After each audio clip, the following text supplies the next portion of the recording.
Welcome everyone to another SBA minisode. Today we are joined by Kurt Hegertschweiler from the Builders Coach. My name is Hamish White, one of the founding directors of Sustainable Builders Alliance and director of Sanctum Homes, and I'm going to be your host for this minisode. In the spirit of reconciliation, we'd like to acknowledge the traditional custodians of country throughout Australia and their connections to land, sea and community. We pay our respects to elders past, present and emerging, and extend our respects to all Aboriginal and Torres Strait Islander people today. So the person joining me today is Kurt, and he's the founder of Builders Coach, the go-to authority for ambitious builders ready to elevate their businesses. Since 2004, Kurt's hands-on, results-driven coaching has empowered thousands to dramatically boost profit, cash flow and workflow.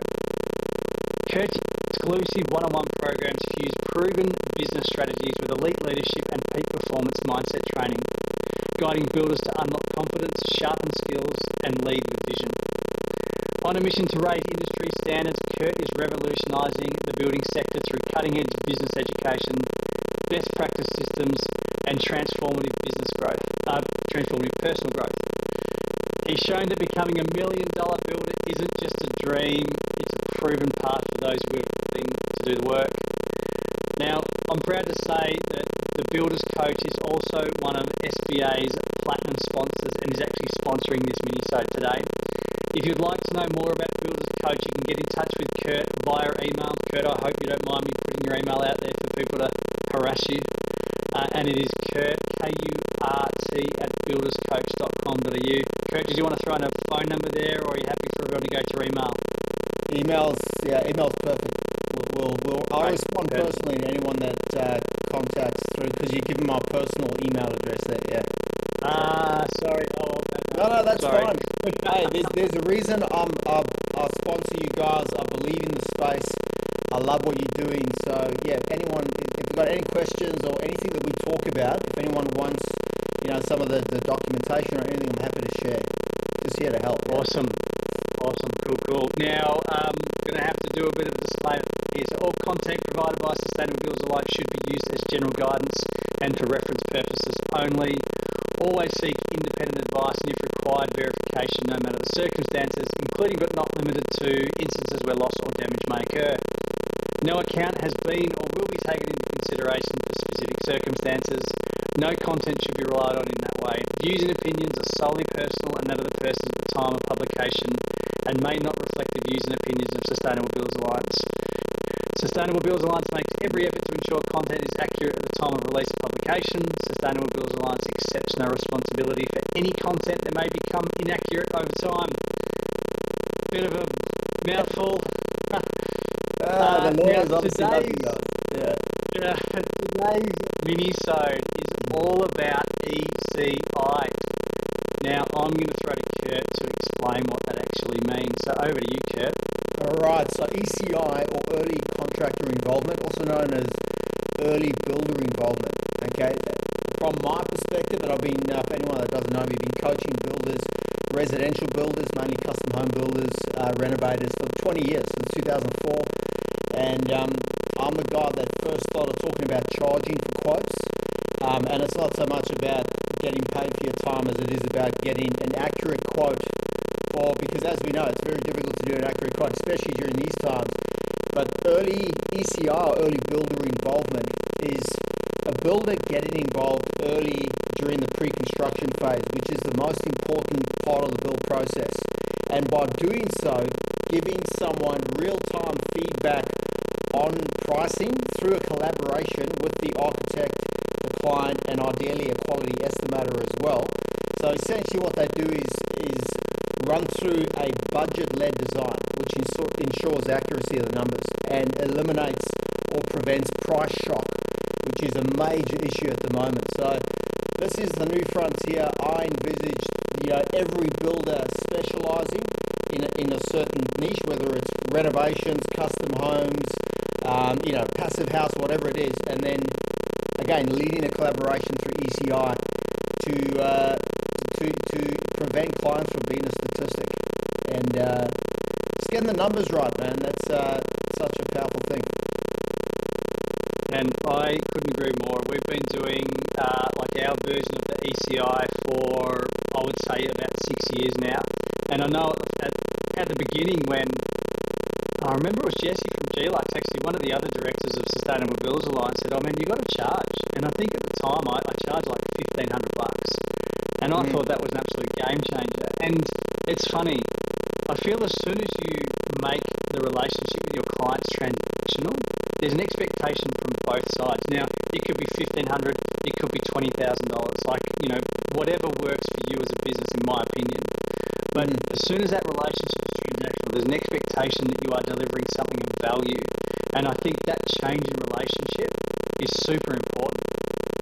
Absolutely, yeah. Like what you're talking about there, like if I'm a client, and I've been a client, I've had lots of work done on multiple properties, I'm the type of person, and this is not the case for everyone, but if you're working for me, once I've paid you some money, there's recourse there. Right now, what am I getting for my money? So I'll only ever do it that way. But it's not as simple as that. Like a lot of people need to be educated on the fact that 80% of free quotes aren't worth the paper they're written on. Price shock's a real thing. So using education-based sales and marketing is crucial to raise awareness, help people understand the complexity of doing an accurate quote. But ECI goes way beyond that. It's not just doing an accurate quote. It's about all the other benefits that come along with it. And we'll unpack it a bit and get into it as we go today. There's improved delivery times. It can actually help reduce the cost on the build, which the builder does not necessarily need to pass on, which means you can increase your margins on jobs, which is obviously my job as a business coach for builders, is to help you optimize your profit, cash flow, workflow. But that is also in the client's best interest because it's important for a builder to be financially sound to offset the risk to their client, right? So there's that. But the overriding reason why I see this as the new frontier, and some people might be going, you're just trying to hype this up and talk about it. ECI is the next big thing because I'm trying to control the narrative, whatever it is. But I honestly see this as something that's going to change the game because in the 20 years I've been coaching, I've never seen something, Hamish, that benefits all stakeholders so much. So it's not only the builder who's going to get improved delivery times, better profitability, cash flow, everything else. The client gets all those benefits as well. Plus, what they pay for is certainty, right? So certainty on the numbers, certainty on the quality and the delivery times and everything else, quality of the product. And the architect or designer that gets involved gets a huge benefit as well. So I haven't seen anything like this before where everyone benefits so significantly. Yeah. There are a couple of things that I'm going to just circle back to. You talked about niche and you talked about sales and marketing. And in my opinion, if you haven't got your niche dialed in, how can you possibly have a successful sales and marketing campaign? And by working out your niche and then dialing in your sales and marketing and then targeting the people that you want to attract for your business. Now, then there's no point. Like, I don't think the ECI is going to be as successful. Just my opinion. Now, I'm really gonna dive into this niche thing and then try and bring it back to Sustainable Builders Alliance and Passive House, which is where I choose to operate within. Passive House, or being a high performance builder, is the niche that I operate in. My marketing reflects that. I attract people who now want to build in that space. Could you tell me a little bit how you go about helping your builders find the niche? I know it's not explicitly something we were going to talk about, but I think it's really important because then I think it feeds into a really successful ECI program from there. Absolutely. Look, I'm so glad you brought that up because you're spot on. Your niche, or what we also refer to as your market positioning, how you position yourself in the market as a solution provider, which is what you are. I mean, that's a distinction guys need to make as well, especially some of the older blokes that are maybe a little bit put off by marketing. They don't want to market themselves. They feel like it's all a self promotion and hey, look at me, and becoming an influencer. It's not about that. It's saying, hey, I'm a high performance or passive house builder who provides a solution. So you're more like a lighthouse, but you've got to position yourself so that you spot on, you attract those clients, you become more relevant to a select group of people. And because of your specialty, you are like the cardiologist or the GP. So you can provide, a very specialist solution. And then because of that, if you've got a portfolio, as no doubt you do, with high performance and passive house type projects, you've got a hand-picked team that helps deliver that work really well. You've got systems and processes that help optimize all that. And if I'm looking for to build that type of house, then you're going to be the perfect fit. Or it's a very good starting point. So your niche or your market position, that's day one with all our clients. We get them to think about what specific area do you want to specialize in, and then based on that, you're able to deliver more value, and it makes the ECI process a lot easier and more beneficial, again, for all stakeholders as well. And it also, again, I'm just going to speak from my experience, it also allows you to sell the process better. It's probably one less hurdle to jump over when you are perceived as an expert in a particular niche that someone, and I love that solution provider narrative. I think that's awesome. I've just written that down. I'll underline that and circle and use it in my own marketing. But it is like, as soon as you position yourself as the expert, it's much easier to sell it. Now, obviously, you then need to back that up with those deliverables in the ECI. So it's probably a nice segue into, I guess, how you see that ECI rolling out. So can you maybe touch on some of the things that you train your builders what process that you should implement for the ECI? So the important thing to note is that all builders already follow some sort of ECI process, or another term is value management or value engineering. All right, so it's just the builder making suggestions for build process and maybe subcontractors and materials to align someone's budget with what they want to spend. Now, because we've had this surge in build costs off the back of the pandemic, about 53% over a 3-year period, someone that had $1 million 3.5, 4 years ago to do a renovation or build would need 1.5 million today. Okay, so again, most people aren't aware of that. Some people are. A builder who's got a specific niche and he understands build process can make suggestions pre-construction and get real-time feedback on pricing, again in collaboration with an estimator to make sure that the budget aligns. Like, it sounds bizarre even talking about this, but conventional wisdom around design and construct is that you design, then you construct. So most people go to an architect and designer, and then they get their design done, including all the whole documentation like engineering, and then they go and select a builder. All right. Now, from what we've seen, around 50% of designs are getting abandoned at that stage because of price shock. So the numbers are coming back so significantly. Like, I just can't even begin to tell you some of the numbers. Like, just off the top of my head, like $500,000 budget probably comes in 1.4 million. 12 months worth of design, I don't know, 30, 40 grand. The worst example, Hamish, here in Sydney, $2 million build, $2 million budget. Guy goes to an architect, 12 to 18 months, $100,000. The quantity survey came in at 1.7. It's a $7 million build, right? It's borderline malpractice. Okay, so every single week I'm hearing stories like this, right? I've heard as much as 77% of designs at some architecture firms are not getting built, or having to go through a redesign process for significant cost. To me, it's like absurd. Like, why would someone not involve the one person? Because there is only one person who can get real-time feedback on pricing, and that's a builder. Like, you, through your builder's lens, you can look at a concept design and then the person's budget and go, you want to spend 2 mil, looking at that footprint of the job, whoa, that's going to be way out already. We need to lose a couple of rooms or something, right? So essentially what people need to do with ECI and this development process is select their builder first, early on, do the due diligence, find a specialist builder who does passive house or high performance homes, speak to 5, narrow it down to 3, select the builder, and then let them lead a collaboration through the build process. So, but to go back to your question, most builders offer some sort of value management, but they don't have a structure to it. Okay, so again, I'm happy to share any of the documentation that we use with our private clients, but essentially there's a 3-step process. Step 1, and this is when, bear in mind, as a builder, people come to you, some are at a standing start. They've got a concept in mind, but no plans or documentation at all. Others are maybe halfway through. Maybe they've got a SketchUp or a concept design. Others come to you with all their documentation done. They just need pricing, right? So let's say someone comes to you at concept. So they've got a SketchUp concept design. They haven't done full working drawings. Let me take you through that process. Step one is to get a QBE, a quick building estimate, or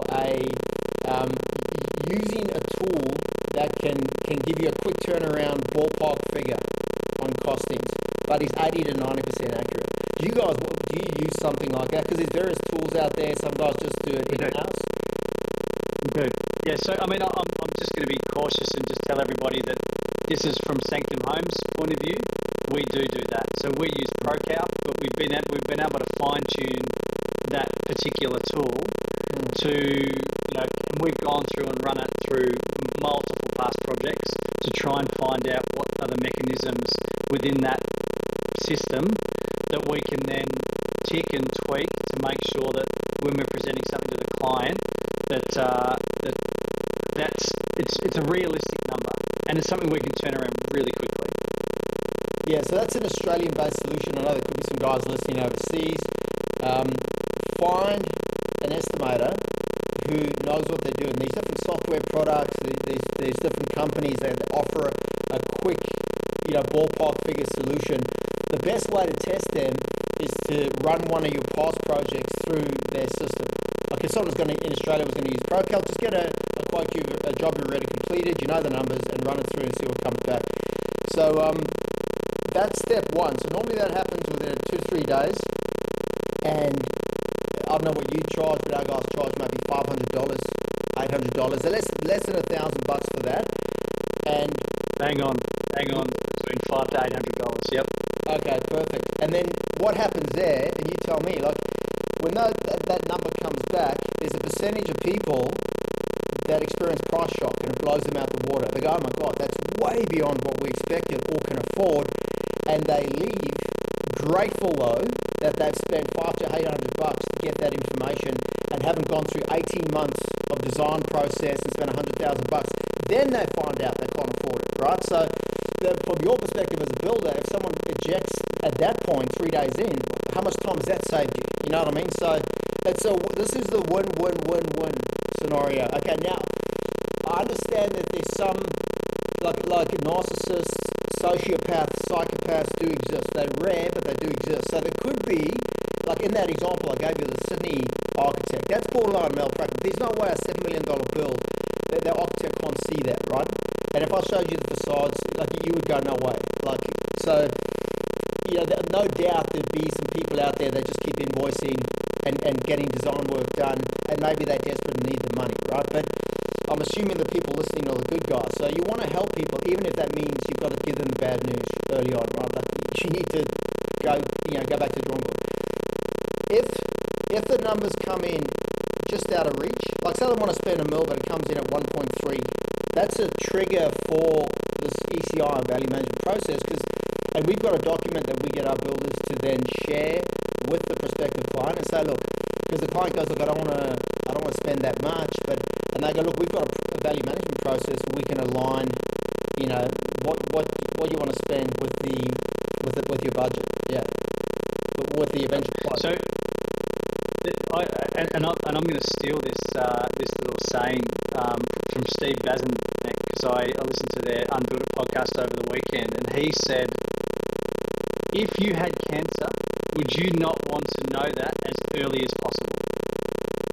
Why would you wait all the way to the very end to realise that you've got cancer and then it's stage 4 cancer and you're past the point of no return? And I liken that to when we do our QBE. If we're way off, right, or as you said, we're 20, 30% over what they want to spend, there's a really easy and cost-effective opportunity at the very beginning to value manage. Now, we say to our clients, we might go through the QBE process 2 or 3 times because there are things that we can do with our process that can bring the level of finish down. We can take out a bedroom, we can reduce size. It's really easy when all it is really preliminary lines on paper for us to make those adjustments. And I say to my clients, be comfortable with that high number because these are still preliminary documentation. Yeah. Because what's going to happen as you go to the next design phase, you might want to hit that middle number, but as you get excited about the build, you're going to slip. So we are there. Yeah, there's going to be some scope creep in there. So, and again, I don't want to hijack your presentation because it sounds like you got it pretty dialed in, but it's your responsibility as a builder during that next phase to then be there and talk to them. If they've got $5,000 tile per metre allowance, you better remind them there's only a medium level of finish that you've allowed for this project, and just educate them. If they don't want to spend more, that's fine, but it's up to them. Yeah. No, you spot on. Look, let me give you the outline of the 3 steps because I know you've been doing this for 6 years, so I'd love to wash this up against what you're doing. Yeah. And then you tell me, let's compare notes. But so step 1 is the quick turnaround ballpark figure, and that then either sends them away or it triggers the value management process. Now, I always say to my builders, like, you're not trying to sell them on this value management solution. All you're saying is, look, that's not quite what you want to spend. If you want to bring it in line, we have a process for doing a budget-led design. We can get you to design something for what you want to spend.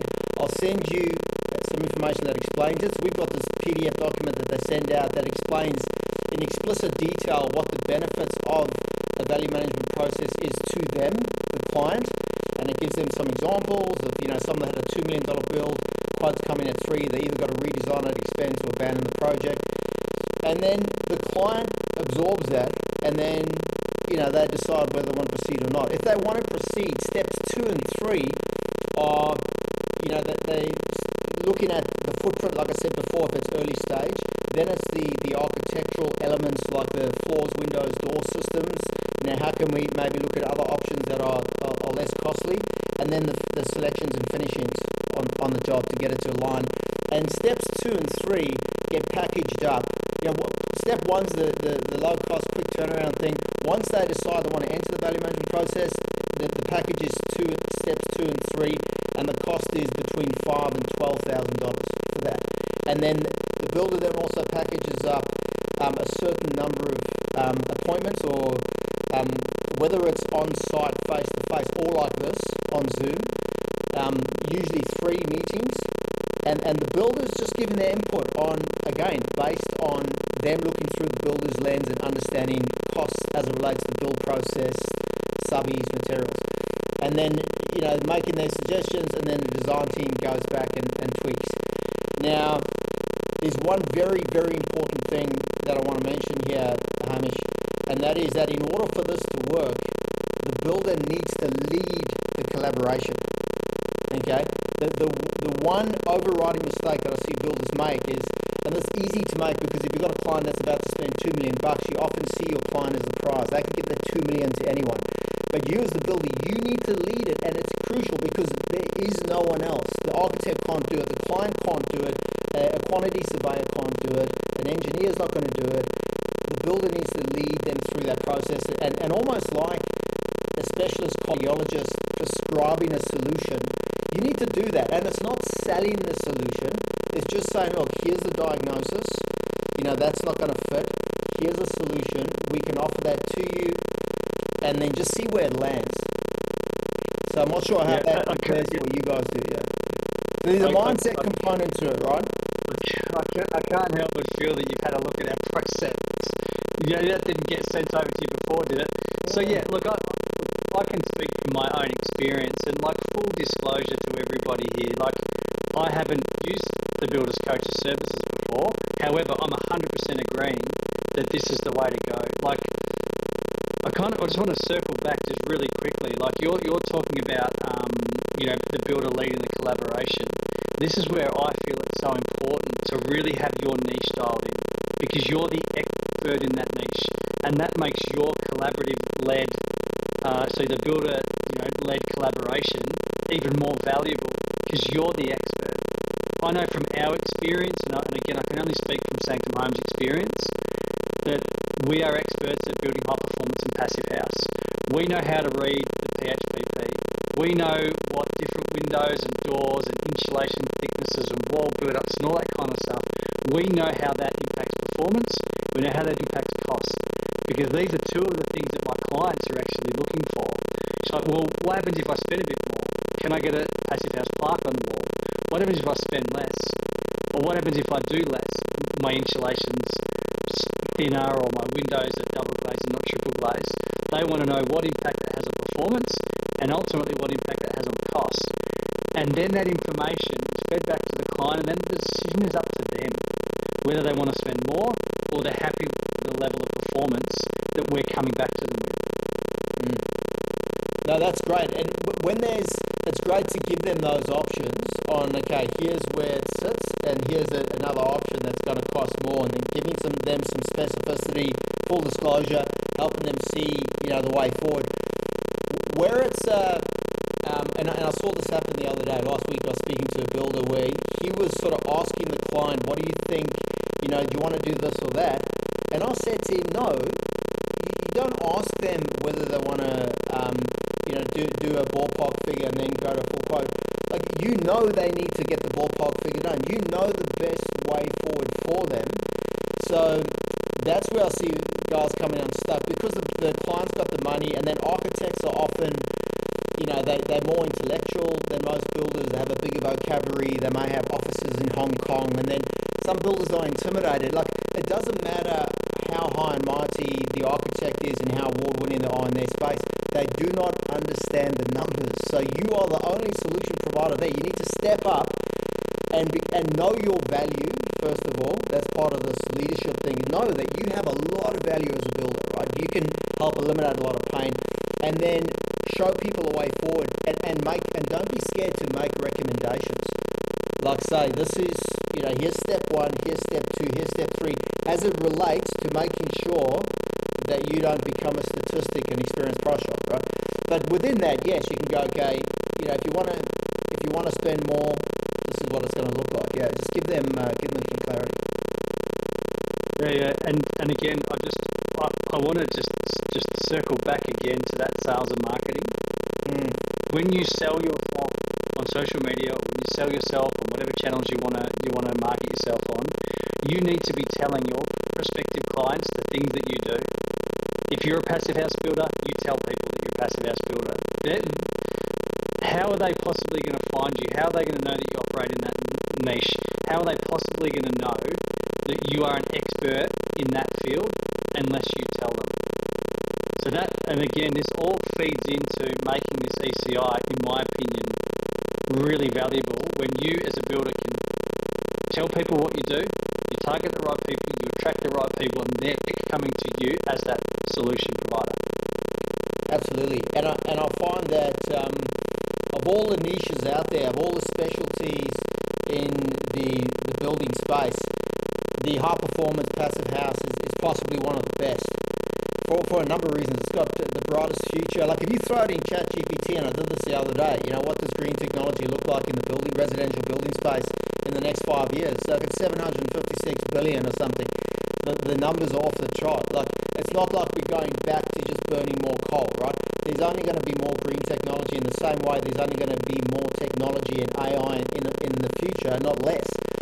So it's a fantastic niche. The people in that space, they're hungry for information. So yeah, you need to position yourself, and then ideally educate them on what's available, which is going to build your credibility and respect.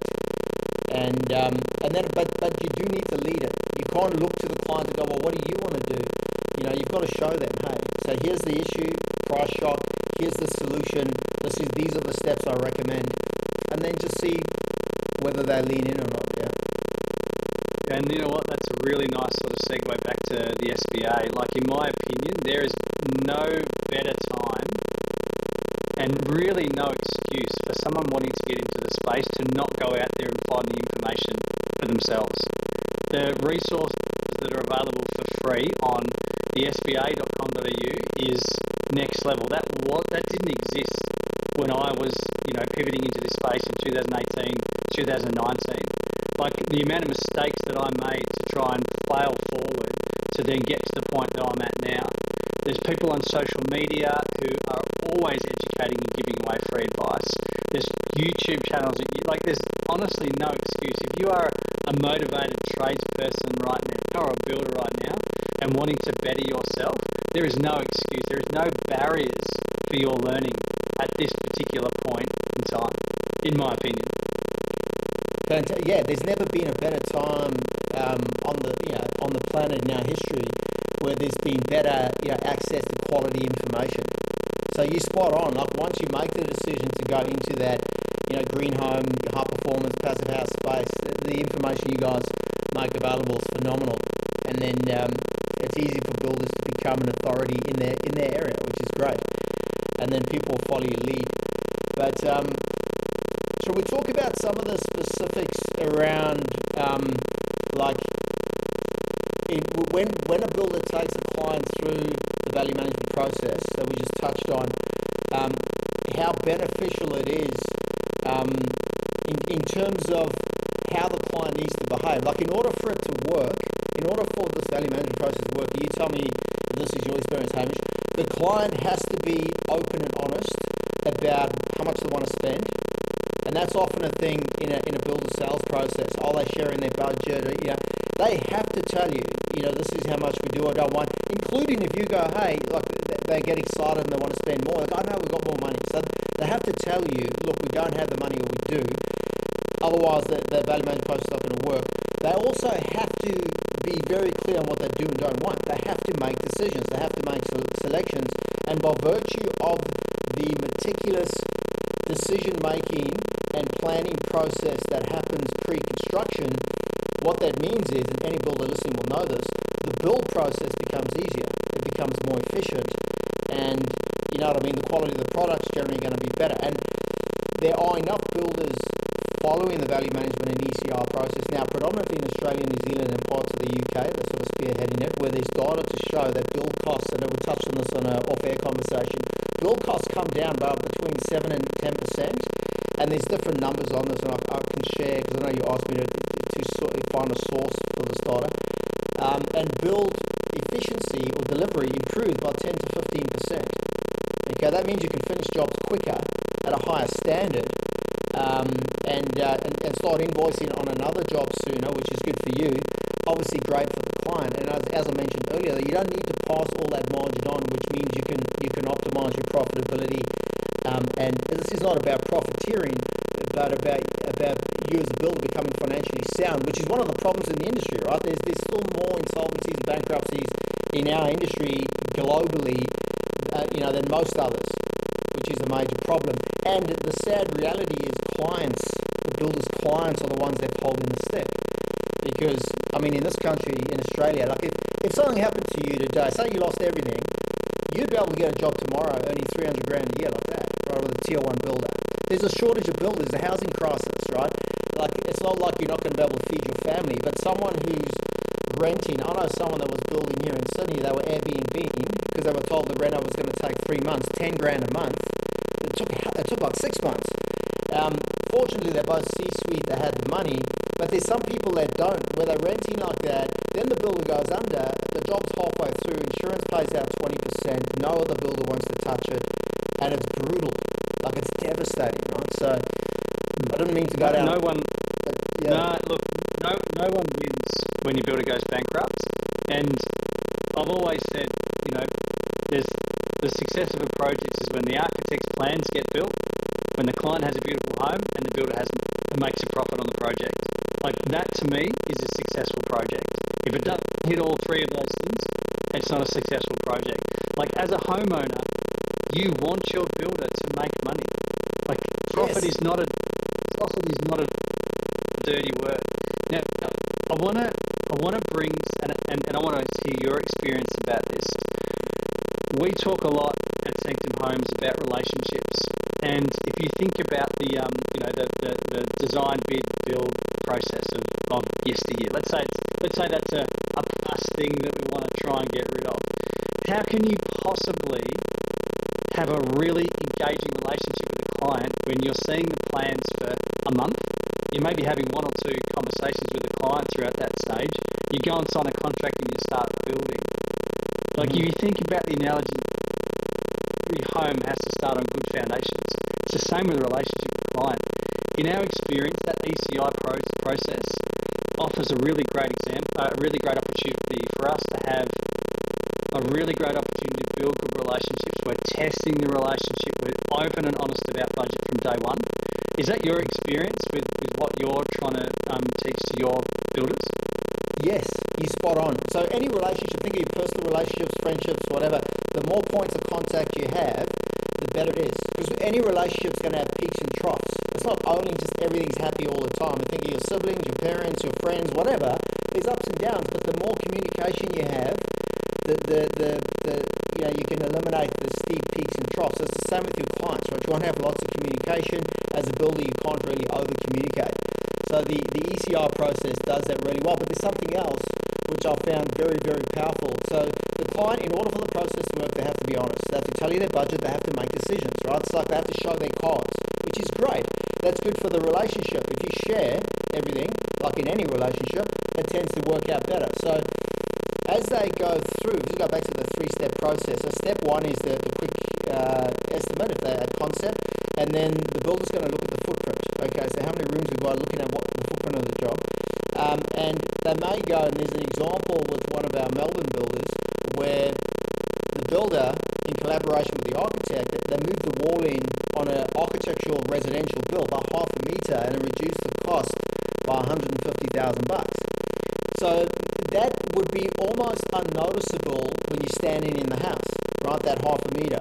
The client was then like, wow.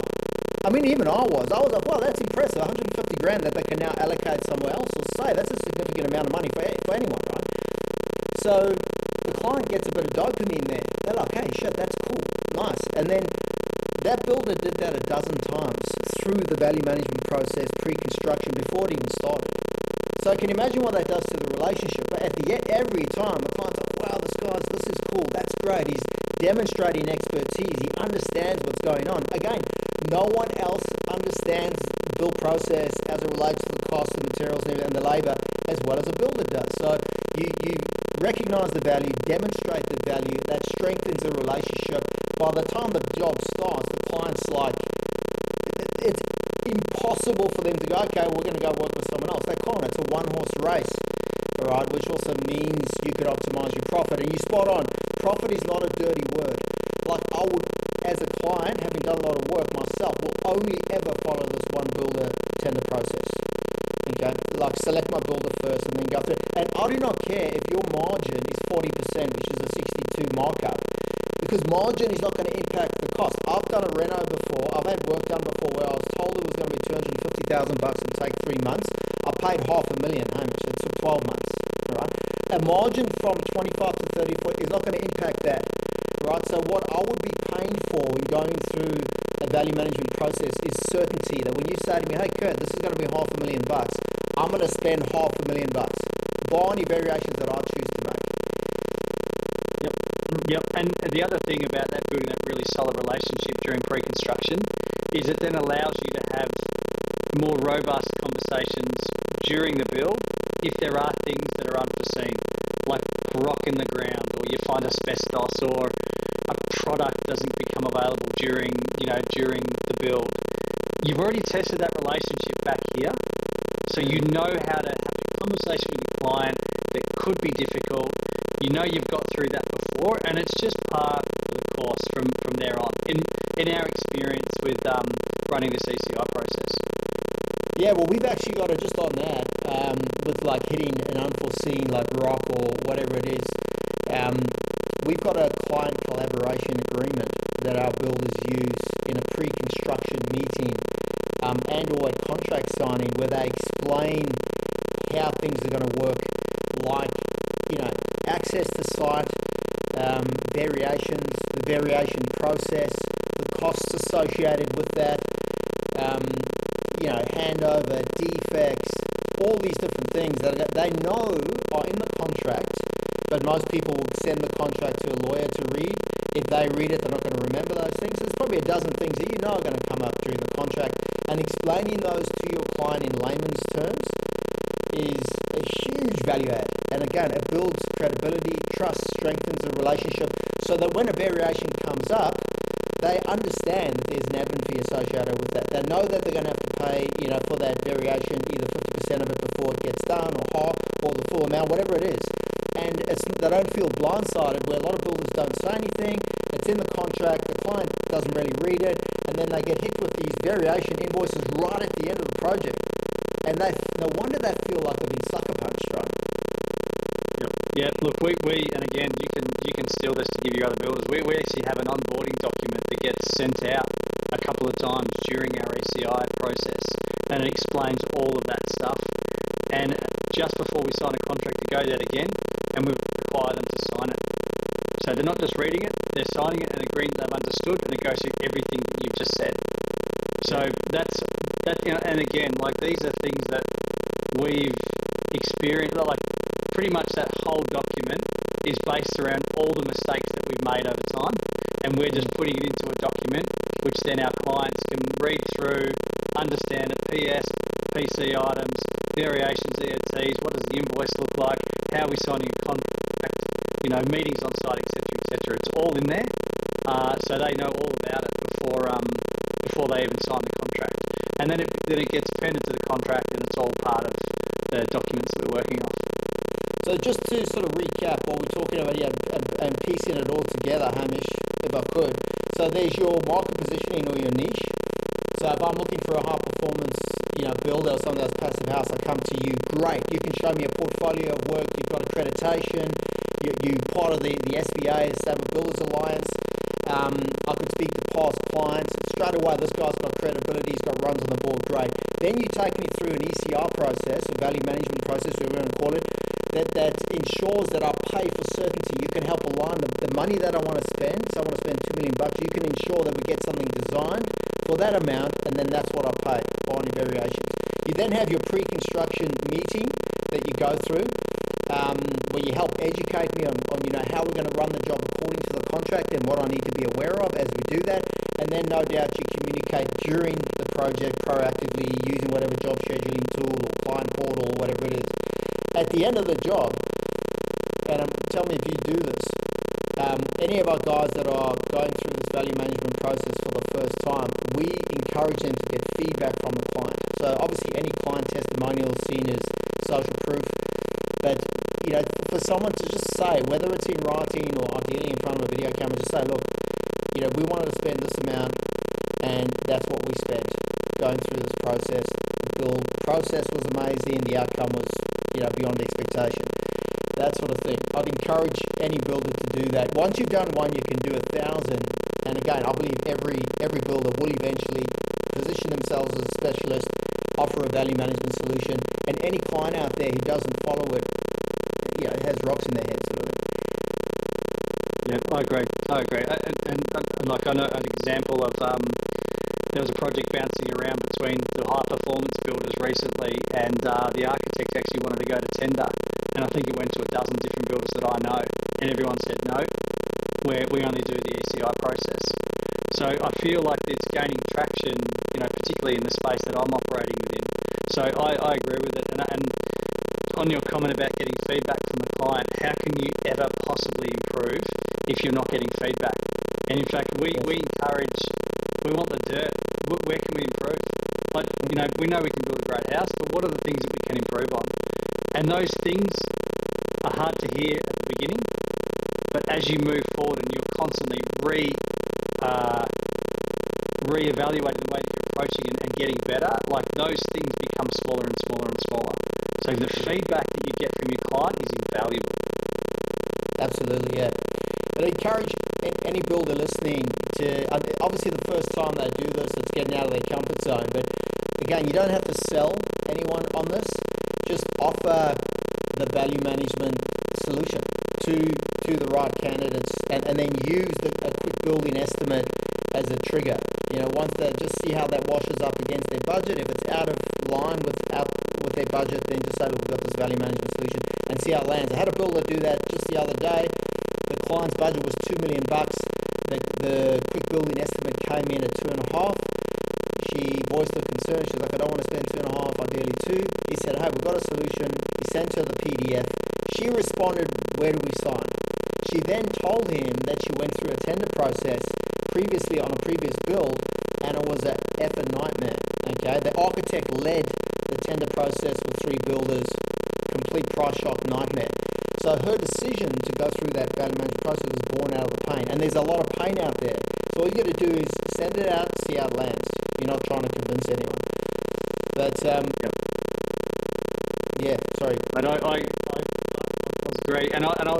say, I think we've really captured the essence of the benefit of what the ECI is all about, and particularly in our experience, bringing it back to sustainability and performance construction.